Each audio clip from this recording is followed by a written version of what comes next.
भगवान शंकर ने पार्वती जी से कहा, आओ तुम्हें एक भक्त के दर्शन कराते हैं। तो पहले धूप का कष्ट सह ले तो छाया का सुख मिलता है, तो पहले अभक्त के दर्शन कराए।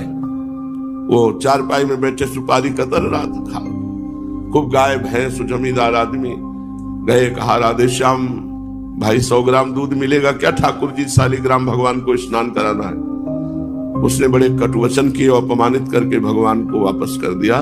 भगवान साधु वेश में थे, दूर माता पार्वती जी खड़ी थी।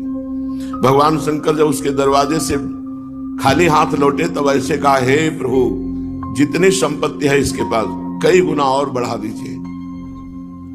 पार्वती जी ने कहा, वैसे कहते तो औढ़रदानी है ही है इनको, उसने 100 ग्राम दूध नहीं दिया, अपमानित कर दिया, और आप कह रहे हैं जितनी संपत्ति है इससे कई गुना और दे। कुछ नहीं बोली। गंगा के किनारे एक पर्णकुटी बनाकर एक भगत रहते थे, उनकी बूढ़ी मैया थी और एक गैया थी जो 250 ग्राम दूध देती होगी। जो ही संत वेश में भगवान शिव गए तो साष्टांग दंडवत प्रणाम करके आसन में बैठाला, चरण धोए और वही 100-200 ग्राम जो दूध था भोग में ला के अर्पित किया। हाथ जोड़कर घुटने के बल बैठे रहे, महाराज आदेश करो क्या सेवा करें। थोड़ी देर भगवत चर्चा की, जब बाहर निकले तो कहा, हे भगवान इसकी गैया और मैया दोनों को उठा लो।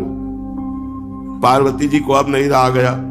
उन्होंने कहा कि देखो हम आपका कभी विरोध नहीं करते, लेकिन हम आपसे ये जानना चाहते हैं कि जिसने आपको कुछ नहीं दिया और अपमानित किया, उसके लिए तो भगवान से आपने कहा कि कई गुना संपत्ति बढ़ जाए, वो भी हमें समझ में नहीं आया था।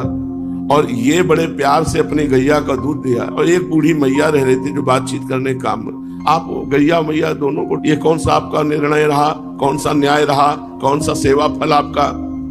तो पार्वती जी का तुम समझी नहीं, इतने धन में तो वो हमको अपमानित कर दिया, और जब कई गुना धन बढ़ेगा तो और अहंकार बढ़ेगा और ये नरक जाएगा। और इसका कुछ समय गैया में जाता था, कुछ समय मैया में जाता था। गैया मैया दोनों ढनंगे अखंड भजन करके भगवान को प्राप्त हो जाए।